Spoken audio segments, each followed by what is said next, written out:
والله انها نظيفة والله العظيم، بس انتم تحبون يعني تنكدون على انفسكم علي انا متأكد من الشيء ذا. هذه الاكياس مليانة والله مليانة كلها سنكات جبنا احنا مو جبنا سنكات. انا اخاف من الوسواس. لا تخافين وانا خيست ابشري والله بستعد عندي الحين حل وسواس. تبين حل وسويس؟ ازهلي كيف يروح منك الوسواس. بسيطة. انتي نزلت على الدنيا نزول تحميل فجأة انت في الدنيا خلق رب العالمين حلو. افتح جبهتك رب العالمين كتب كل شيء هنا خلاص حياتك مكتوبة. اين المفر؟ ما في شيء مفر. رزقش دراهمش موتش حياتش زواجش نصيبش. انا ما راح اتزوج انا الله انا اقوم بنفسي. ممكن تزوجين بكره ما ادري نصيب مسجل كل شيء خلاص موجود في الجبهه. كل شيء موجود في ذا الحياه. تدرون ما عاد بقى مكبل ولا كميه بسيطه مره والله العظيم. انا مدري ايش انا صراحه انا كاهنه اسجل رقم له لازم اقوم بنفسي. لا لا لا لا ما الام يتدخل الحياه كل شيء مسجل. يعني عيش لنفسك ولا الاشخاص اللي حولك فقط. لا تقدر تنكد على نفسك. والله اني ترى انا اسولف معكم عضه وعبره. اللي بي شو اسمه ياخذ قسمه من الكلام الزين في ذا الكلام مرحبا وسهلا. طيب انت استفدت من مجرى الطور يا اخي بتاخذين دراهم علمين انت. للامانه امانه عشان اتكلم في تجارتي الى الان ما اخذت صافي ربحي. يعني ما يعني ما مخليها اكون نفسي. ما مستحيل اجي الدراهم. ما ابي اجي فلوسي مره لان عاد محاجر عليها تقول خلاص.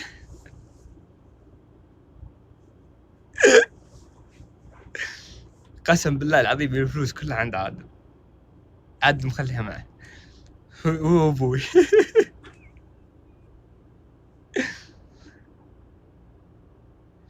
ما اخذت منها الا شيء بسيط. تبي تعطي المتسابقين كلهم غلط ترى لا مستحيل لازم اعطيهم كلهم. شوفوا لو تروح مغسله مو ايش مغسله يعني انا مو المثل الخايس. تروح مغسله يخرب بيته مسوي مثالي. مسوي يعني بيحطون على كلام ياهات وينتشر لا صدق يعني لو تروح بقاله اي بقاله حلو. لو تروح بقاله انت واخويك يعني واخوياك وطلب منك واحد مثلا جيب لي معه حمضيات. هل بتجيب له هو وتترك الباقي؟ لا يعترف بنيته. لا ينسى الا الخياس ما ينسى الا الخياس. انا خايس عطهم في فقرتك. لا والله بعطيهم كلهم. والله كل المتسابقين بيجي مع طور بكره بتوصلهم. كم عددهم هم؟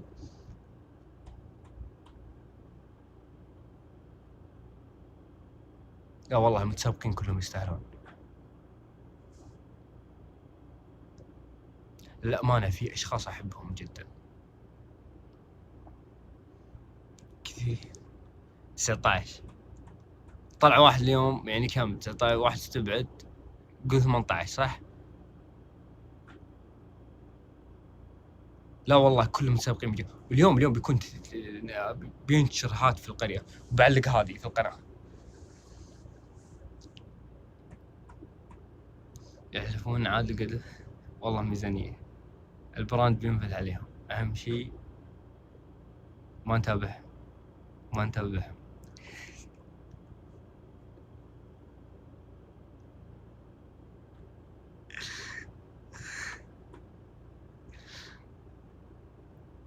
حد يتابع شخصا من جد وربي ما تابع. أنا تدرون مرة طلع لي فور يو رسائل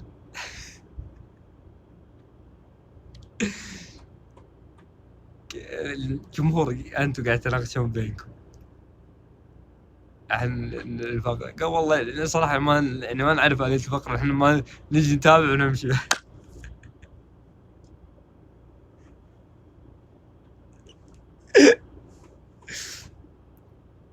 واحدة كاتب والله يا سلمان ما ادري ايش تقول بس والله انا معك.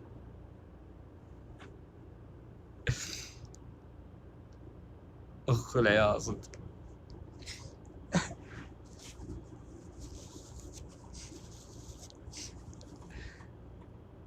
اخ ها اخ العيال صدق. يا اخوان انا عيني جايها بلع بالله.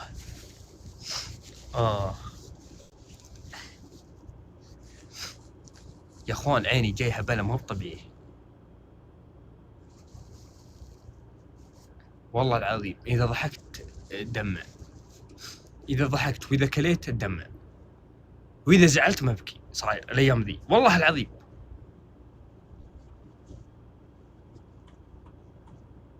والله العظيم عيني فيها بلا عشان صغيره.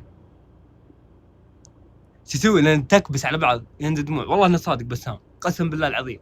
ممكن عشان صغيره والله لان ما فيها حيل عرفتوا.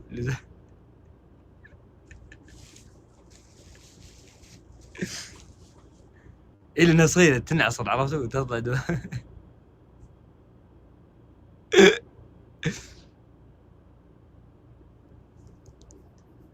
انا اشوف دموعي ما خلصها الا التيك توك قصص الانبياء والاشياء ذي. قسما بالله انا هلكتني الايام ذي. صرت اتابعها بس اني احس براحه. يا اخوان تكفون. انا طالبكم طلبه انت تقعدون على القصص دي اليوم بالله بكره انت ردوا لي. خلنا نطلع من جو الضحك ونا كل دايم احنا هبد في هبد. خلنا نطلع باشياء والله العظيم نجربها مع بعض. ما قد سويتها معكم بالله عليكم نجربون.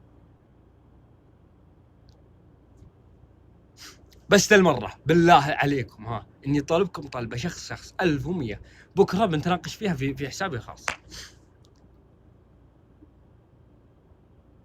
تبون اعظم القصص اعظم الاشياء اللي تحصل بين جبريل والرسول صلى الله عليه وسلم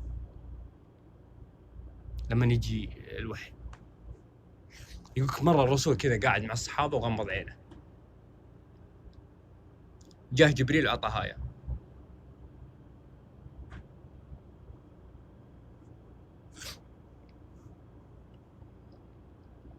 لا تشرح طيب. مسوي فمه خايفة علي لعنة باش يا سراب العاشقين غير اسمك غيري جعل تلمغص من اللي 3 أيام انا صيح عليه غيريه. مسوي تنمرين علي ما يعرف يسولف غير اسمك سراب العاشقين ضاء واحد يعني ضحكة ها ضاء واحد نظام نظام شو اسمه تعب قلبي.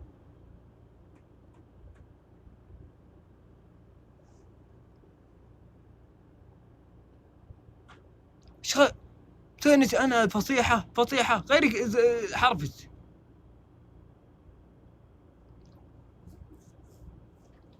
والله هل تعاني من شيء اقسم بالله العظيم. علي الحرام وش نوعك ما تعرف التحتي ولا هذا عبد الله السلمي بحساب وهمي.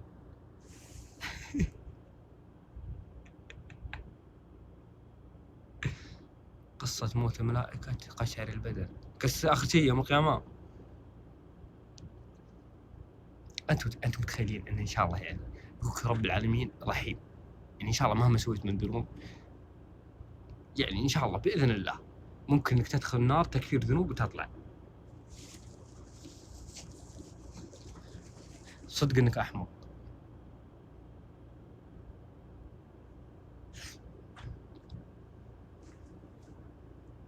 يوم يا رب ما ندخلها إن شاء الله. رب العالمين أرحم الراحمين. الله يحرم عليكم، الله يجعلكم من أهل الجنة ويبعدكم عن النار يا رب. يا رب الله يجعلكم من أهل الجنة يا بيارك. سلمان في تصويت القناة والله العظيم الله يجعلكم من أهل الجنة يا رب أنتم وأهلكم اللي تحبونهم. اي بالله انا اقول رحمة الله واسعة ايش فيكم انتم. الله يجزاكم خير يا لبي البيارق. لقد فيكم روحانية وكذا في حالكم احس عندكم بسطة كذا تعطون مويه ببلاش عليكم قسم بالله العظيم. احس عندكم بسطة تقعدون بحديقة ما تطبخون مرقوق تروحون حديقة تعشون والله العظيم كذا. ولا قلتوا امين الله يجزاك خير احس ريحة بخور فيكم تحت معاميل.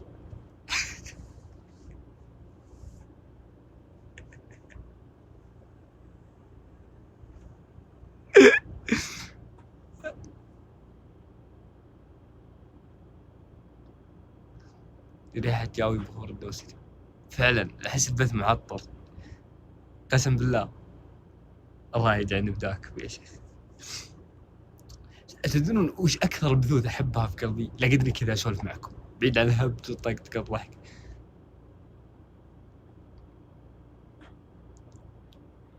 انواع الرائحة لا يعني كذا ان ريحه لان الاشياء اللي فيها روحانيه ريحه بخور زي يوم الجمعه. ما تبخرون بيتكم؟ بالله انتم ما تبخرون بيتكم؟ يا اخي استانس لقد بيتنا يوم الجمعه في بخور كذا يعج البيت حالته حاله. يلا تحس عائله لطيفه. احس انهم متربين مره قسم بالله. احس عندنا قصر والله يتحول البيت لقصر. اطلع في الحوش ادور جي كلاس حقي.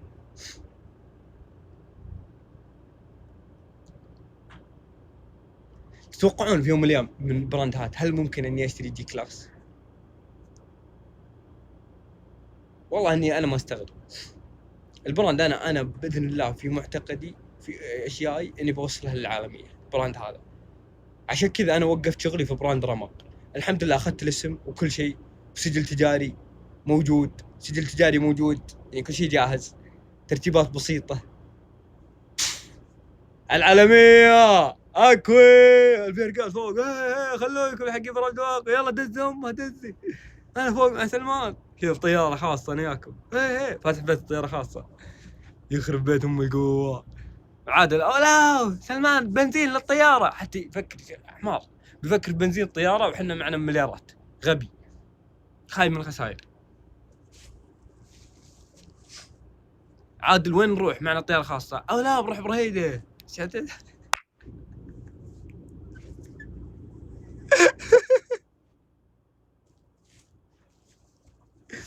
يا حد احنا معنا مليارات طياره خاصه ايش دعوه. الله يستر لا تسحب عليها. لا ما راح اسحب بس خلاص يعني عندي رزق وخير حلو.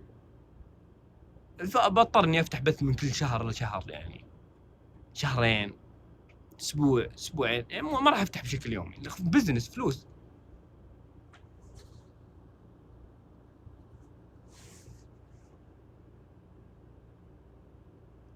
كل سنه مره اسويها. سلمان حبيت قصيتك اليوم يا الجحود. ايش دعوه انا نجحتكم والله ما لي مقصد.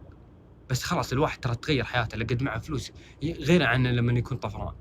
انا الحين طفران اكيد اني بحتاجكم. جتني فلوس معليش يا اخوان بيض الله بيجيكم ما قصرتوا شكرا حسنات برامج مدري ايش. خلاص الواحد يشوف رزقه يا اخي. شغلت امي ترى. ليش تحب الفلوس؟ ومن ما يحب الفلوس؟ مين اللي ما يحب الفلوس مين؟ انا اللي جتني فلوس بسحب عليك يا ماما. انت رجل في الدنيا رجل الاخره. روح ادعي ميبي سؤال دعم. والله قلت صلي الصلاتين كذا قلت خلاص على وشك. الاسم قديم مره قديم مره. حتى في جاكو اول ما كتبت لي ماما منصدم. جاكو قلت خير منين طلعت ذي؟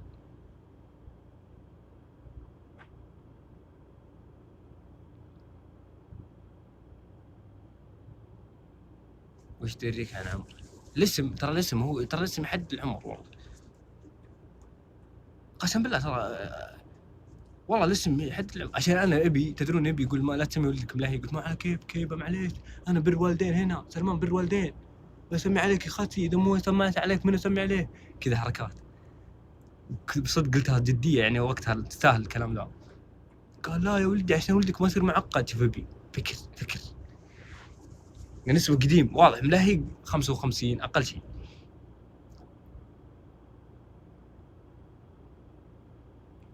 اسم سلمان مثلا.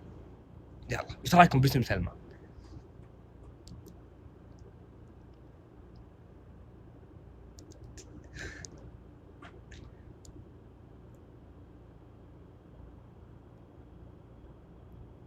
حلو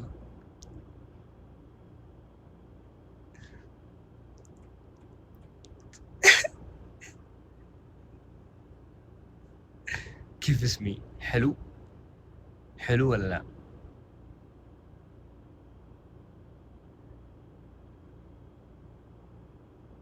اكيد حلو غصب عنكم عن اشكالكم.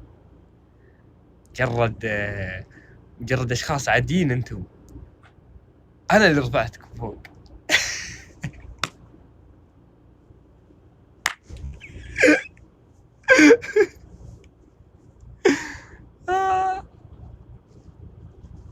هذه خلاص الاسم حلو، بس انت عادي اهم شيء اسمه حلو، يعني اهم شيء فيني صفه حلوه اللهم لك الحمد. تقولون لا وجهي زين لا خاشم لا ما ادري، فيني شيء حلو. هذا شيء يعني طاقه ايجابيه، يعني اللهم لك الحمد فيني شيء يخليني انبسط لو مره، يعني انا الى الان ما انبسطت. لم ارى مدحه حقيقيه في نص السوالف الا مره واحده بس، وانتشرت. شفتوا مدحتوني انتشرت، العالم مصدومه. كيف مو ما مستوعبين الكلام. انا ذاك اليوم والله العظيم اني رحمت نفسي. علي الحرام بغيت ابكي عليه. علي الحرام يوم قالوا لي قلت انا وش الشيء اللي تفتقدونه او تحبونه او شيء، قلت انت، او اني قلت اذا تضايقتوا شيء تحبونه. هذه السالفه قلت لكم اياها امس. علي الحرام بغيت ابكي على عمري. اول مره اشوف الكومنت 2000 في البث ذاك اليوم، 2000 يمدحوني للتاريخ، قسم بالله العظيم مستحيل انساها. علي الحار من اللي طلع المكتاب يخرب بيت ام الوناسه. وقعدت انا قاعد تخيل قال ابكي، خليني اطلع المقطع وابكي. والله لي هدي حطت موسيقى حزينه، وعد انا جوي الموسيقات، اقسم بالله العظيم ما يتعبني الا موسيقى حزينه تلعب في نفسيتي، ادخل جو على طول مع المقطع. لو رقص موسيقى حزينه بكيت، انا اتاثر من الموسيقى. على الحرام لو واحد اقسم ابكي. هي موسيقى مو أنا، اي واحد يقعد في غرفته الحاله ويجي موسيقات اقسم بالله اني يبكي. انا ذاك اليوم مره دخلت على واحد من اخواني الله يستر عليه، لقيته يبكي مقطع زي الزفت خايس بس في موسيقى، لقيت الدم عيونه. واحد يا اخي لما يقعد الحاله يبكي يسوي لي بي يرقص عاد يا اخي حياة شخصيه بعد تدخلون فيها.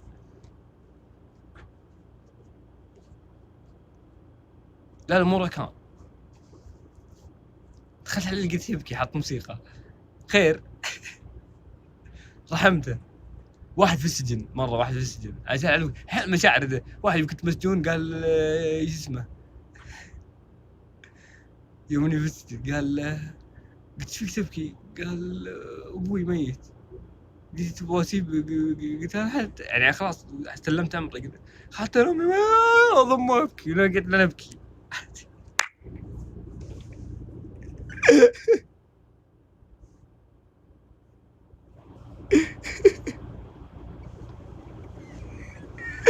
واحد فرغ طاقته يا اخي.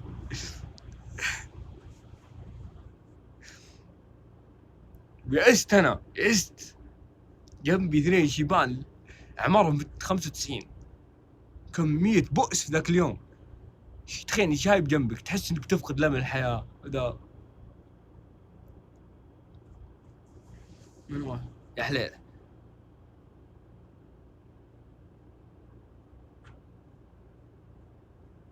يقولك تخيل شايب عمره 70 جنبي والثاني 60، يلا حلها وانا في النص. يخرب بيت ام النومه. والله اني ارقد كذا عرفت ذيك الهزه.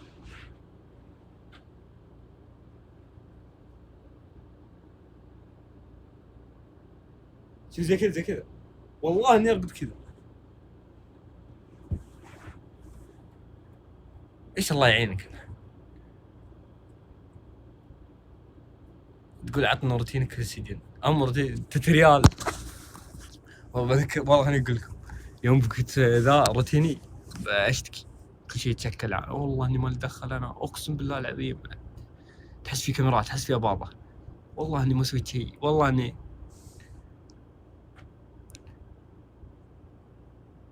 وقعد ساكت كذا طول الوقت.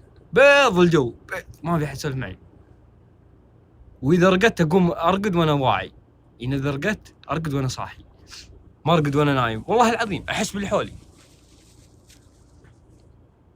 تخيلوا جاء شايب يسولف على شايب،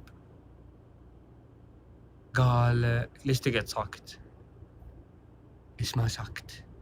طلعت نرفز. سروال، ترى كان أخي كان يقول سروال ما يقول سروال، وين سروالي؟ كنت أقعد شو اسمه إيه، كان يسولف شايب يسولف عن عياله. المهم يسولف مع جنبه واحد عمره 70 ما شاء الله عليه، ما شاء الله متزوج 7، 3 فنش، فأما أنهم إذا ولا طلع صار خلاف طلقوا، مع 4 علي الحرام يا أخوان ما أزل عليكم. وين ال4 ذولا؟ واحدة في سويسرا، كل يوم كلم واحدة. علي الحرام ما أزل عليكم، واحدة في كندا، واحدة في السعودية، واحدة مدري وين في. تخيلوا يسولف مع انه انقلوا بنتي الجامعة، ما شاء الله ما شاء الله الله يرزقك، قيمتها 100,000 الجامعة دي في كندا. عادي يسولف، وانا والله مصدوم. انا كنت بتعرف عليه عشان بعد السجن يدعمني في التيك توك اذا طلعت من البرنامج امريكا. قلت هذا داعم في التيك توك يضبطني على حس.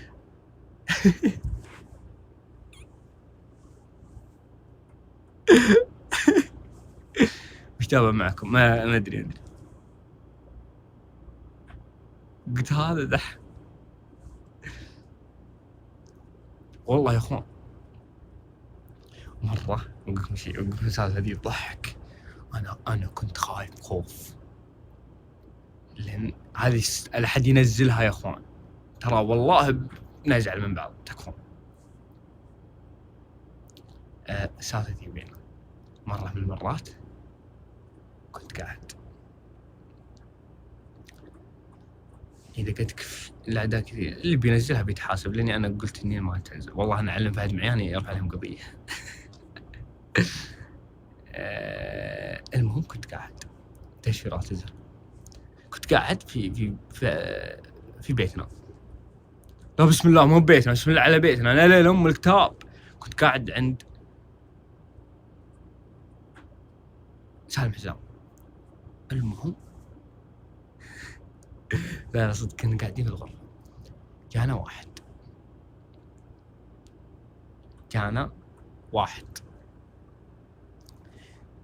عندنا واحد متهم انه سارق.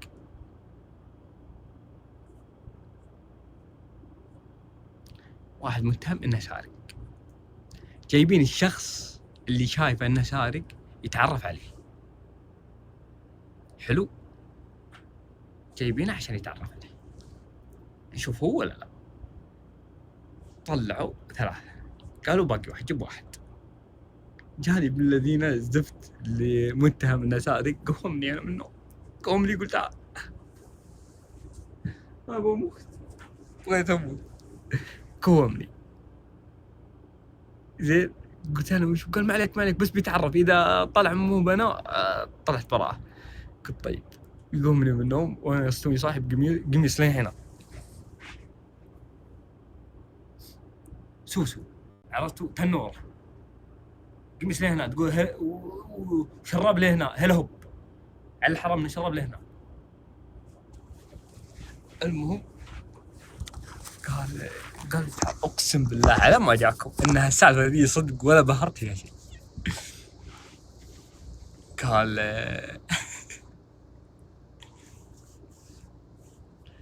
وقف الرجال ذا الحين تعرف علينا احنا الاربعه. قال من اللي سرق؟ قال قاعد يطالع فينا زي كذا. قال هذا بشر علينا. قلت له عسكري تكفى انا احب راسك الله يرحم والديك، والله ما سويت شيء، والله اني ما سويت شيء، تكفى يا ولد يا ابو. طلعت الثاني ذاك ابو معدي، تكفى يا ابو معدي، ليش دخلني تتهمني؟ حسبي الله ونعم الوكيل يا كلب، ما ادري وش. وتلاقط انا وياه. قال عسكري على ابوك اسكت لحد يفضحنا، مالك شغل بالعكس زينه. تكفى يا ابو معدي. سقفت من على الغرفه ذا واقعد اصيح واصاعر.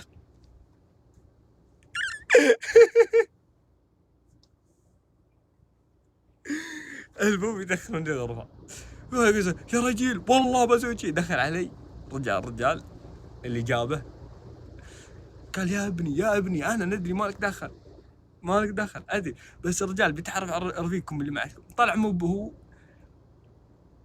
انت مالك شغل. واقعد اصيح والله تكفى يا ولد خلاص انا بموت ما ادري ايش اقول. يا ولد كنت اقول كلام على الحرام يا اخوان، ضحك واقعد اناقص في الغرفه وحالتي حاله كان نبي قال لي اطلع من البيت.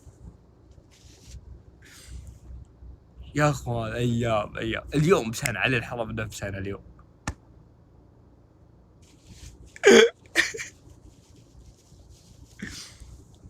طلع حتى الرجال طلع ظني طلع براء. يا اخي شيء تخيل ناقص قميص لهنا شرب لهنا. اي والله الله لا يبلى احد يا اخوان، شيء اجمل شعور عشته يوم طلعت، والله اني اركض في الشارع.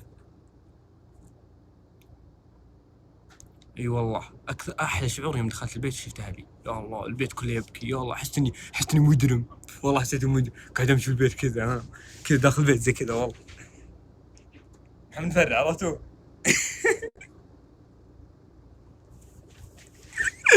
يعني في مجرم في البيت، اول مره تصير الحادثه ذي.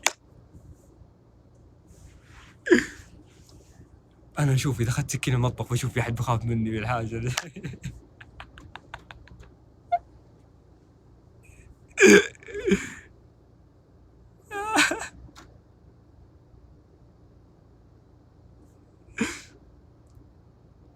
انا كنت يوم شوف سبحان الله البني ادم، يوم كنت في التوقيف كنت اقول والله اذا طلعت متعدي اهلي ما عاد ابي برامج واقع ولا عاد ابي شهره ولا عاد ابي شيء، ابي بس اقعد عند اهلي خلاص ما عاد ابي شيء. اول ما قعدت نص ساعه ونست العافيه، وين جوالي اثني ناسي جوالي من الخوف هناك ادور جوالي.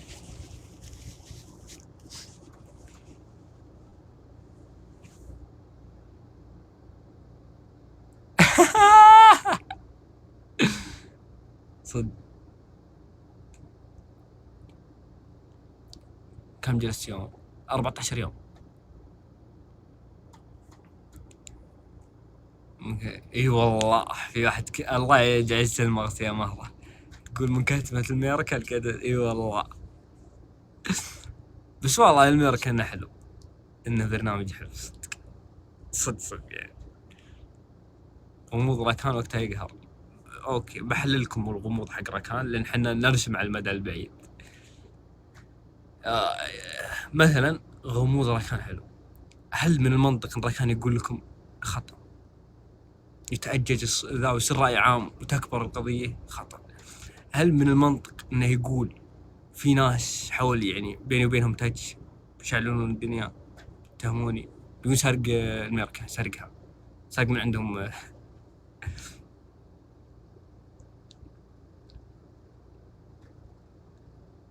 دخوليتك يوم رجعت لي الحمد لله اني ما اعرفك. ترى الواحد كل ما يكبر يتغير قناعاته عادي يعني، دخولي زي الزفت. طيب اوكي شو المشكله انا باس صدق الحركات توينا قبل توينا نفس اليوم يخرب بيت ام الشغله يا اخي، يحسسونك ان الواحد كرنج يا اخي.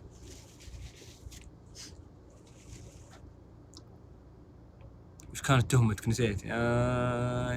تحطين الكمين تخسين والله سيف امه تلفقي لي تهم كيف تهمت تلزقيني تجيني اتهم بدري عليه سلمى ملهي على جروبكم ال90.